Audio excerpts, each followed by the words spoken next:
Hi, everyone. I'm Doug Alsdorf. I am the author of Financing Your Future. In this chapter, chapter two, we're going to talk about how much money do you need to retire? The most important question I can ask you in a class on your financial future is why are you investing?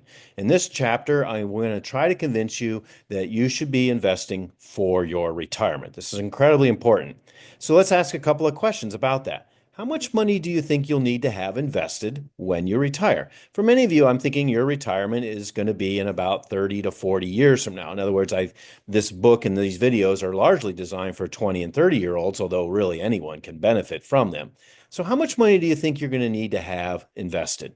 Well, the answer, as we're going to see, is $2 million at a minimum. And how much money do you think you're going to need to have each year in retirement? In other words, like a salary. How much money do you need to have to live on?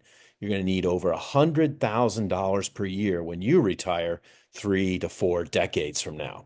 To answer these questions, these two questions right here, inflation is really important. So let's have a look at inflation on the next slide. Whenever you are given a plot, make certain, whether it's in this class or any class, make certain you immediately look at the axes to understand what's being plotted and presented to you. Often I will be showing you plots with time across the x-axis. And so here we have decades and decades of time, and over here is percentages. This is the cost of living over time. And back in my late grandmother's, when she was born, inflation yo-yoed, went up and down a lot. I was born in the 1960s and we see inflation was spiking upwards. But after about the first third of my life, once we got into around my 20s, inflation settled down until very, very recently, where it spiked up just a couple years ago to 8%, and now it's back down. The average for the past 20 years, inflation is about 2.5%. Just to make certain you know what inflation is, think of it this way. It's the cost of things each year, they increase each year, a little bit, little bit, little bit. Well, as it turns out, that little bit is being measured by the federal government, and it's on the order of, like I say, about 2.5% a year for the past 20 years. Think of it this way.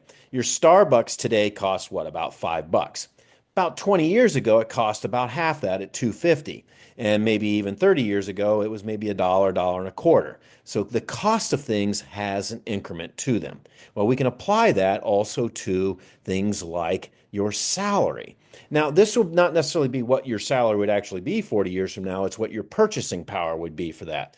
Today, if we ran around the US, and indeed there's agencies, government agencies, and as well as academics and so on, who ask people, what is your average starting salary? And today, if you do this, you can actually Google this. It's a fun Google exercise, but you can ask, what is the average starting salary for a college graduate today? And we're averaging across all majors, across all geographies, and therefore across the United States and all universities and colleges. And you're going to come up with a number that is 55,000 as an average starting salary. What would that number be 40 years from now when you retire? Well, today it's 55,000. If we grow it at the cost of living at inflation at say 2% a year, we don't know what the future inflation is going to be, but we've seen that in the past 20 years it's averaged 2.5%. The Fed tries to keep it targeted at 2%. And so let's just say we're going to use this model and say, well, it's going to grow at 2% a year. So 55,000 growing at 2% a year for 40 years becomes $121,000. 40 years from now, in 2065, anyone who's graduating from college is probably going to be making about $121,000 per year. So ask yourself, how much money do you think you're going to need when you retire? Well, it's hard to know, but I'll bet you would like to live at least as well as a recent college graduate of today, yet 40 years from now. How much will you need 40 years from now to live like an average college graduate of today? 121,000. If you don't like these numbers, you can use the spreadsheet to change them to what you think might be the case. This is a good starting point for your thinking. Now, how much money are you going to need in order to have that $121,000 per year? Well, here's another formula. And again, we're using models here. And throughout this whole lecture here, throughout all of chapter 2, we're going to be using models. So here's another model we can look at and ask that question. How much money do we need to have invested in order to get $121,000 per year? Well, we're going to just take a quick stab at it and say, how about $2 million? And we're going to invest that and grow it conservatively. We don't want to risk it too much. We're going to grow it conservatively at 5%. Then we're going to withdraw from that 121,000. So the 2 million grows annually at 5%, but we're going to subtract from that 121,000. The 121,000 is going to grow at the cost of living, so we're going to keep growing it 2% a year. Now, if you increment this number here from 10 to 20 to 21, 22, 23, you'll watch this number over here change. If you change this number to 24, this number becomes negative, and therefore the maximum that will last, given this formulation, is 23 years. So if you retire at the age of 65, the money's run out when you're 88 years old. So that's cutting it kind of close, to be honest with you, but it gives you an idea that $2 million is the bare minimum in order to produce that $121,000 per year. That was a model. That was a formulaic model. Here's more of an integration, a summation, you might say. And I'm going to move me down here. Let's move, just note that it's 240 to 220,000 underneath me. Again, whenever given a plot, have a look at the axes. Across the bottom is your age, going from age 65 to 95. The green values on the left-hand y-axis go with each one of these green lines. This is the amount of monies you have invested at your retirement. Over here is the amount of monies you're going to be pulling out, extracting from the green line, and that's this blue line. You're going to start at 121,000, and each year that's going to increment by 2% a year so that you can at least continue to live as well as an average college graduate in your retirement 40 years from now. So let's say you have $1 million invested and you're going to subtract off that 121,000 at age 65 and keep subtracting off the blue line from the green line, and the $1 million runs out before you're even 75.